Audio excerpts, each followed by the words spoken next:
I'm telling you about. If you go down those steps, the old Butler was the man who had the cream station there, and so every Saturday he was in there buying cream. Well, let me go into the 1941-51 buildings on that side of the street. Now, of course, most of the buildings are still there. Many on this side have been torn down. But on the corner in that two-story brick house would have been the sheriff's office.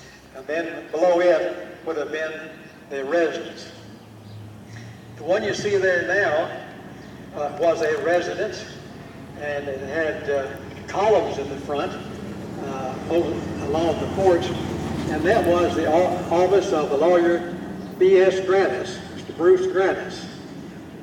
When I think about Mr. Bruce Grannis, I remember the time I was in grade school, and I heard that he was trying a case here in court, and I thought I'd like to go and hear it. So on the way home from school that afternoon, instead of going up on Mills Avenue where I think I lived then, I went direct to the courthouse.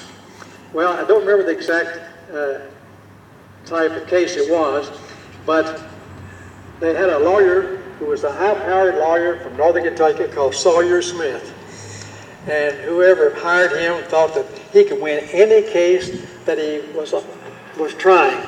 And so I went to hear Sawyer Smith and see Mr. Grannis.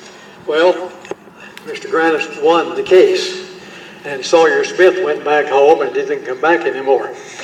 Which reminds me of a similar situation during my time. In law school, I had a man by the name of Rufus Lyle, who was one of my teachers. He was a practicing lawyer in Lexington. He was a trial lawyer, and he was quite well thought of. There was a helicopter accident in Fayette County, and the people who died sued the helicopter company, and Mr. Lyle represented them. Well, the helicopter company hired a high-powered lawyer from California to represent them.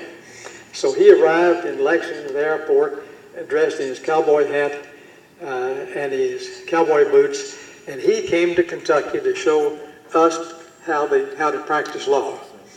And so they had the trial, and he lost. And when he went back to the airport to go home, of course, my law professor won the case. And as he was leaving, he said, "I'll tell you one damn thing, I'll never come to Kentucky to practice a case again." So, you know, we had good lawyers in Flemingsburg and good lawyers in Kentucky, even though some others may be well known.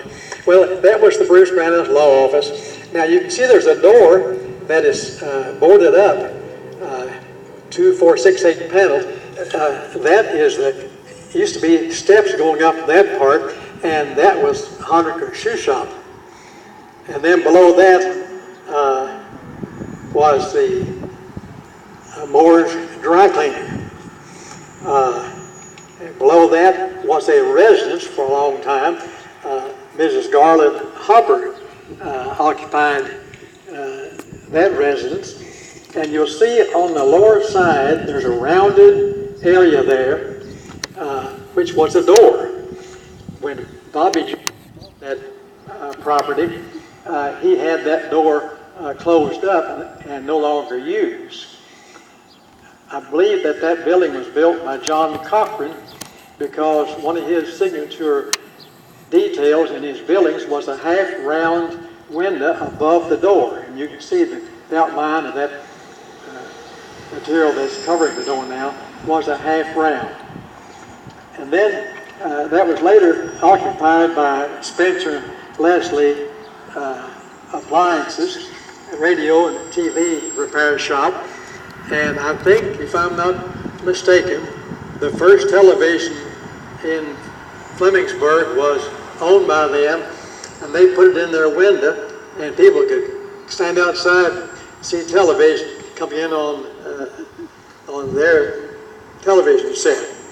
Now below that, which says Salters, I believe that was back in the 30s and 40s, was the Burt Grigsby hardware store. Below below that, if my recollection is right, was the Dewdrop Inn. Miss Mary Brayfield operated that, and she had homemade ice cream and homemade candy. And then I'm not really sure about the next building or two, but I believe the next one was Herman Burke's pool room. We used to have lots of pool rooms in Flemingsburg, and the Burke family owned several of them.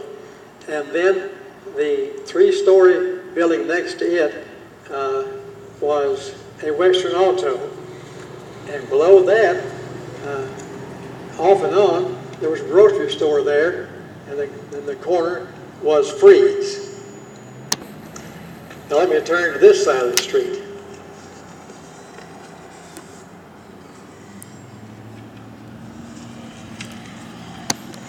I'll back up and go back out Mount Carmel Avenue. As you come in on that side of the street, on the eastern side, one of the first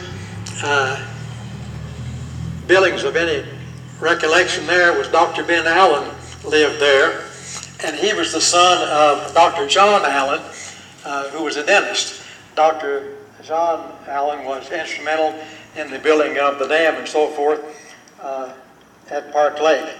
And then I told you about General Gabriel Evans, and then the residence of Oliver Bright. Then Tavy Sloop bought it for a while. Then the McClure residence and funeral home, Frank Boone, the Bright Spot. Then the clerk's office across that way, county judge, county clerk, county clerk's office. Told you about Howard McCartney's law office, Honaker's shoe shop, the sheriff's office, and the still. Told you about the PVA office being in the small building on the corner. The 1898 insurance map said that was a photo shop. I really don't know what kind of photos they had in 1898, but they must have had some sort.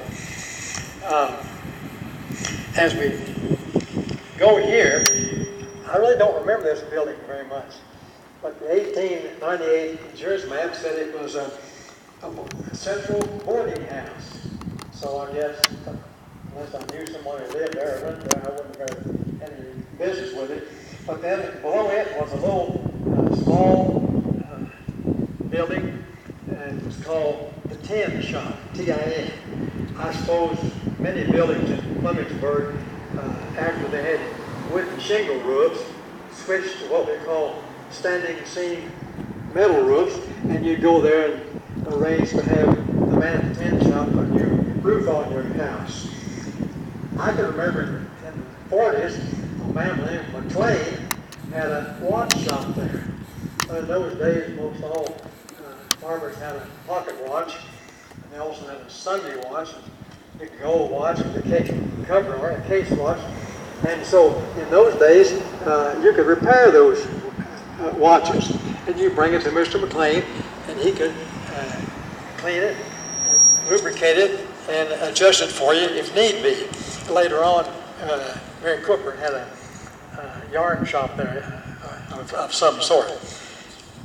Below that was the house of Mrs. Sabina Doran, and it was a residence from the time it was built until it was torn down when the bank bought those two buildings after Miss Virginia Cooper died.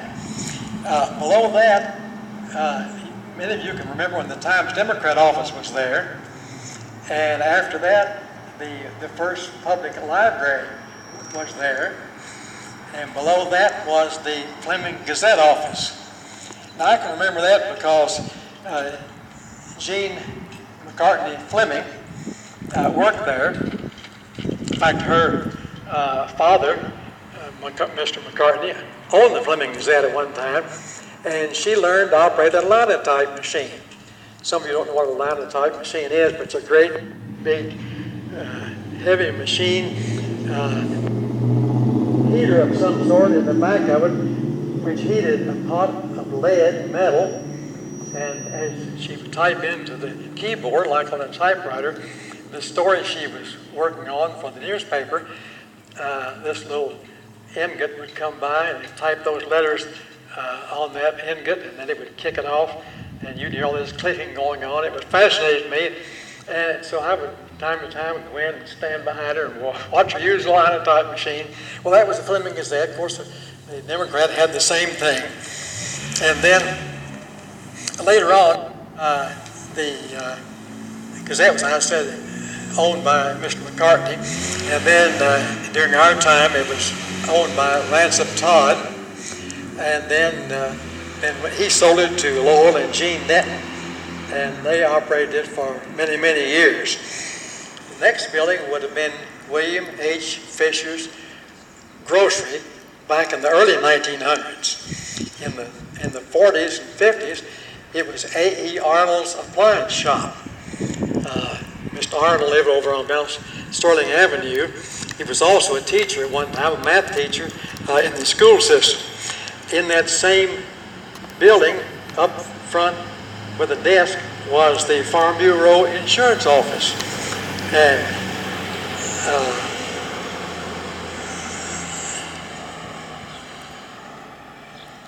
Mr. Walker, was it Paul Walker? I think that was his first name. What was the agent? Then below that was Aiken Drug Store, and then on the corner was the Fleming County Farmers Bank, and I told you all about that last September.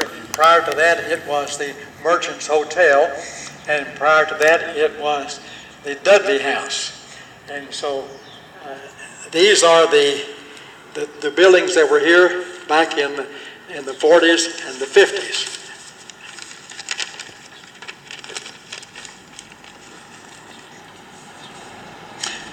Then I told you about 1998 when I wrote down stores that were here then. That doesn't seem like it was that long ago, but it was 20 years, and they've all changed also. Thinking about starting on the corner where the drugstore was, that was originally the drugstore for George W. Wilt, and later John J. Reynolds, then Aiken and Emmons, Morris Aiken and Charlie Bryce Emmons,